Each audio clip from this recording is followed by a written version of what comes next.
When it comes to the food legends and icons of the Palmetto State, there's a lot to explore. So Chuck D'Imperio is here, travel writer, broadcaster, tour guide, lover of foods, who's created a whole map about it. Welcome. Good to see you. It's always good to see you, too. I'm the creator of food legends and icons in the Palmetto State. A lot of people are loving this poster. It's just kind of a quirky, fun representation. We have a lot of great things in the state. You know, I wanted to share with you that the poster covers a lot of the iconic foods of South Carolina, and I have been noticing a trend lately, and people are buying the poster for their kids who are away at college out of state, or for in the military, and it's just, I think it's just wonderful because nothing represents home more than the food you grew up with. So it's really heartwarming. It really is. And so we love to go on this journey with you as we learn about these foods in our area. We begin. Benne Wafers are a Charleston favorite. We have a plate of these right here. What should we know about them? A lot of sesame. Wonderful little quirky item. Came over, like so many of the different foods, came over from West Africa. When slave ships came over, they brought a lot of the recipes with them, and this is one of them. This is one of the oldest. It landed in Charleston.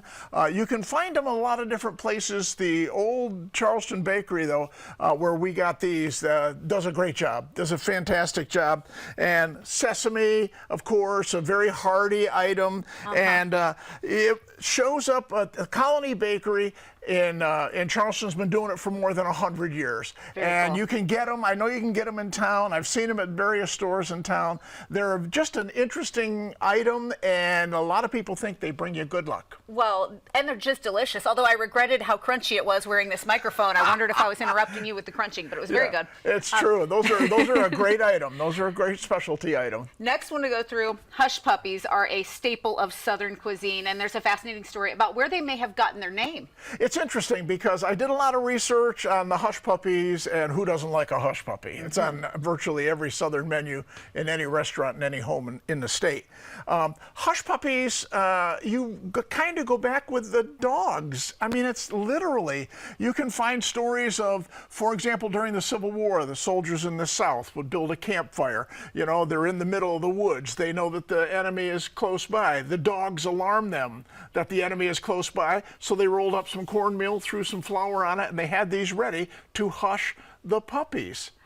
Also, you can find its roots in the Underground Railroad, escaping slaves from the South, going north into Canada. Slave catchers get close. They got dogs with them. The dogs start barking. Here come the hush puppies. I found that in numerous reference books. So the origin, it's a simple food. It's a breaded cornmeal, but I'll tell you, you put that with a little bit of barbecue sauce, and that's pretty much heavenly right there.